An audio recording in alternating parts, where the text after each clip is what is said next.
everybody, I'm Jim Hendrick, along with Dick Crippen, here on the shores of Mission Bay, San Diego, California. We have a saltwater course, 2.5 miles in circumference, largest course they'll race on all year, and speeds in qualifying, Dick, phenomenal. Well, it's always been the fastest course, and no question about it. Chip Hanauer goes out in qualifying, hits 158.2 for an average of 2 laps. It's just unbelievable. Everybody absolutely dead stopped in the pits when he did that. And this is a course where the turbines last year had all sorts of problems. We had all the turbines go down by the final heat, so none of them were even competing when the finish was finally out. The Circus, of course, did that flip and that famous, as you see on the opening of our program, 2 boats at one time. That was right here. The other turbines had problems. George Woods took it all in Oh Boy Alberto. But this is the Gold Cup, and Chip Hanauer is looking for his 8th consecutive Gold Cup win, while Tommy Deeth is looking for his first since 1976. And I hate to keep harping on it, but saltwater may be the difference. If it's kind of one and not kind of the other, because Chip has won Gold Cups here on the saltwater, so we'll just have to wait and see. Now let's go down to the pits and call in Mark Spencer. Thanks a lot, Jim. Stop 9 on the 1989 Tour, and after 8 races, the scorecard reads like this. Turbine-powered boats have 6 wins. The piston-powered boats have 2. But here in San Diego, with saltwater to contend with, we just may see a little leveling of that scorecard this afternoon. It's the Gold Cup. There's always anticipation in the pits, but this one is special. It's the Indy 500 of boat racing. I'm not going to try to predict whether Chip Hanauer can win his 8th Gold Cup, but this much I know for sure. We've got a long way to go. In the qualifying heats, we'll run 3 instead of 2, and in the final, we'll make 6 laps instead of 5. Back to you.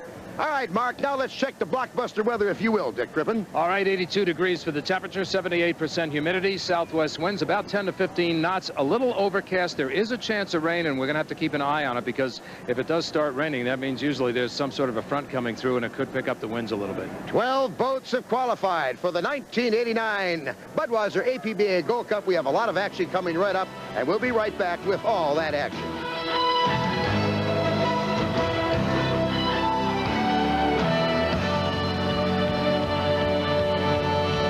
Welcome back to Mission Bay in San Diego, California. The Gold Cup. Could it be described as elusive? In the mind of Bernie Little, that's exactly how it's described. Down here in the Budweiser camp, they lead at national high points, but a Gold Cup would really top it off, Bernie Little, and you haven't won one in 8 years.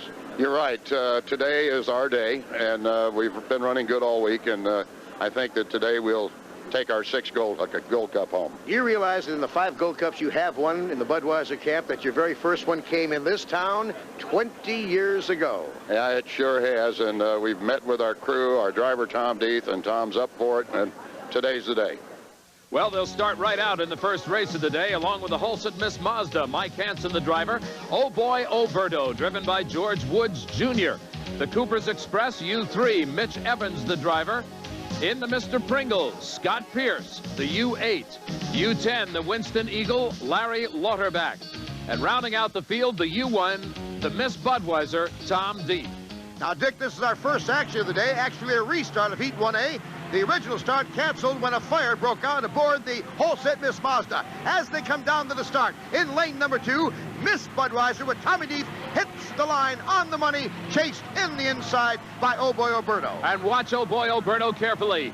Hanging right in there on the turn. It's Oh Boy Alberto. There you can see Oh Boy Alberto has moved up into the lead just barely on the Miss Budweiser. Miss Budweiser toward the top of your screen on the left-hand side of the course. On the inside, it is Oh Boy Alberto. There goes Miss Budweiser. What a burst of speed from that boat. But George Woods Jr. is holding in there just about a boat length and a half off of the tail end of the Miss Budweiser in lane number 2. Dick, as they come down the corner number 3 on the back chute, you can see the smoke off of the Winston Eagle that did not start. Larry Lauterbach, the driver, becomes a close-in, first-hand view spectator. And that is bad news for the turbine boats out here. The saltwater apparently already claiming one of the turbines. There you can see the multicolored Jip presents Mr. Pringles. And on the inside of him as they hit into the turn is the U3 Cooper's Express. Leader right from the start of the race, although he had a battle with George Woods and the Oh Boy Alberto, the Miss Budweiser, driven by Tom Deeth of Fairhaven, Michigan. And Dick, 138.781 on the Zenith computer systems. That's a new 2.5-mile, 1-lap Gold Cup course record. The old record was 137.7, set by the Atlas Van Lines. Chip Hanauer in the cockpit, 1984 at Tri-Cities. Here's the old boy, Oberto. This boat has been piling it on, trying to get up, and no, he may have tried too hard. He goes off plane. George Woods Jr. is going dead in the water. A great effort by this young man. He was out there in second place on the start and really put up a battle. Now in second place is the multicolored Jif presents Mr. Pringles, Scott Pierce.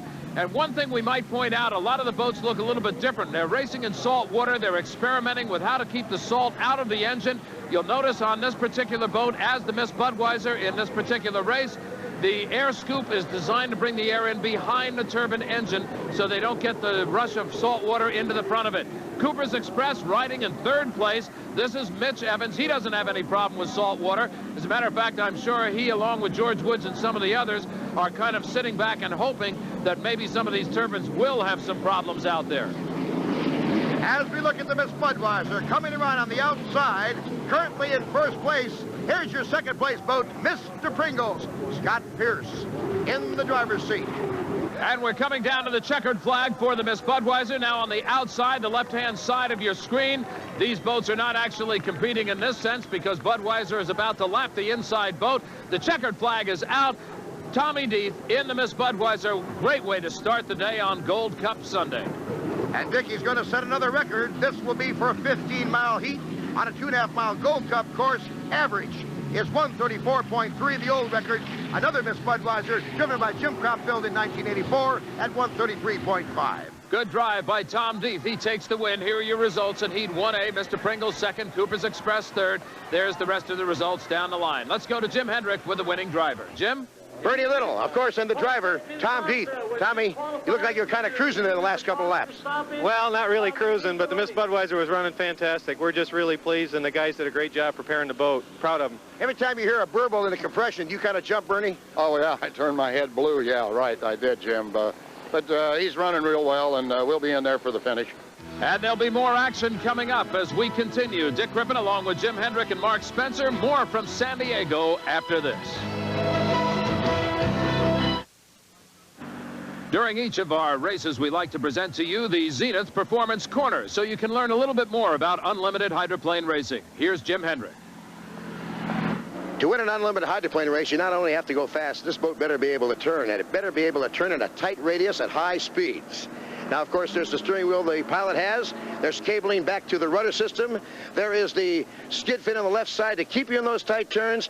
Now, why is the rudder off-center unlike a pleasure boat? Let's look at this with Jim Lucero, the winningest crew chief in the sports history. Jim, why is the rudder off-center, not like a pleasure boat? Well, you know, in your pleasure boat, you have to be able to turn both directions. In unlimited hydroplane racing, the boats basically turn left all the time, and only at high speeds do we turn left. So what we do is we put the rudder on the right-hand side to improve the overall turning capability of the boat and keep the stress and the torque off of the rudder, because when you're turning the boat at 200 miles an hour, you want to make sure everything is attached well and that we're not putting any more strain on those parts than we absolutely have to. So to accommodate that, of course, we build the rudders out of high-strength steel. Everything is heat-treated, and, of course, it's reinforced really well on the back because the driver has to have confidence to turn that wheel 30 degrees when he's turning 200 miles an hour to make sure that nothing goes wrong and that the rudder doesn't come off the boat. We continue with our race action. Heat 1B, the U7 paddock pools will be driven by Jerry Hopp. From Indiana, it's Todd Yarling in the U11 US West Cellular. The Miss Northwest U85 is Jack Schaefer Jr. The U31 Circus Chip Hanauer. Also the U146 Speed Sport Limited, driven by Steve David of Fort Lauderdale, Florida, and the U9 Sundeck, Mark Evans, the driver.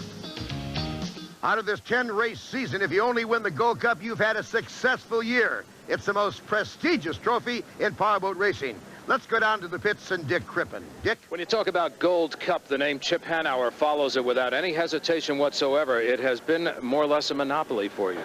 We've been pretty lucky the last 7 years, and it feels good. I originally wanted to win 1 Gold Cup. That was my goal as a child, and to have 7, I find it still kind of hard to believe. But you're the guy they're gunning for out here now, and this course last year was not a good friend.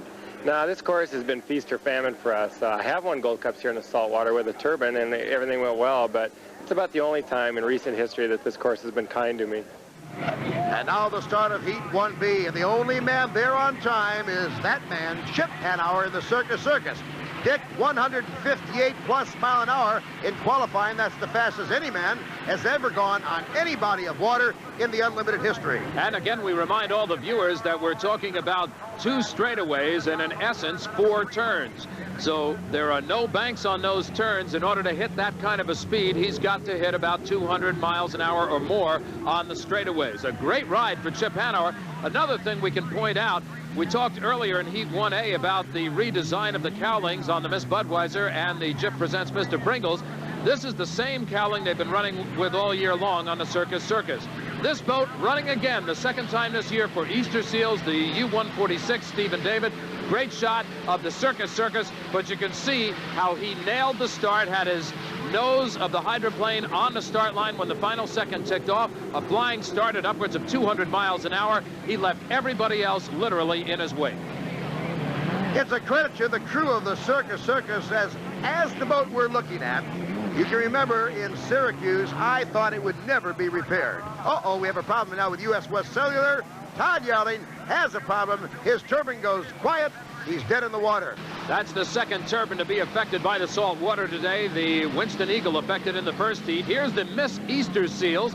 Stephen David out of Fort Lauderdale, Florida. This is the second time this year they have run the boat for the Easter Seals Society. They also ran it in Madison, Indiana, and at that time, there were a lot of the youngsters came down to visit the driver.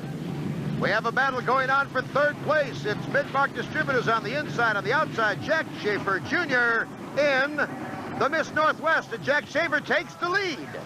Great driving by Jack Schaefer Jr., who's got a long bloodline into unlimited hydroplane racing through his dad.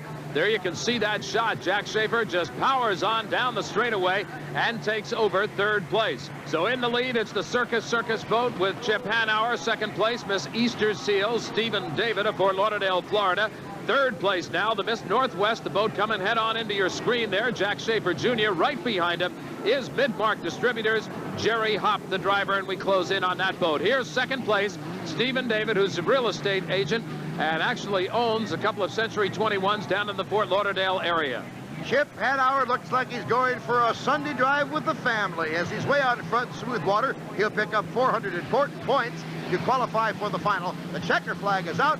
Chip will get 400 points for first place in his first competition action of the day here in Heat 1B. Congratulations to Chip Hanauer, who's got to feel a little bit relieved because this boat, driven by Johnny Prevost last year, was one of 2 boats that went over side by side, and they did not complete the race. More action from Mission Bay coming up.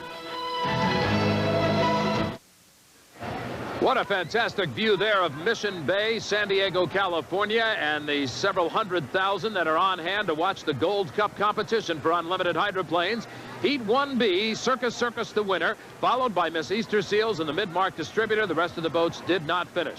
Let's go to the pits and Mark Spencer. Chip Hanauer 1 down, 3 to go. Yeah, there wasn't, a very competitive heat. The competition was with the salt water, and if we could finish, and we did that, so we feel okay. Before the race, you were sort of downplaying the importance of going for your 8th Gold Cup. Now that you got a heat win under your belt, any butterflies starting to develop?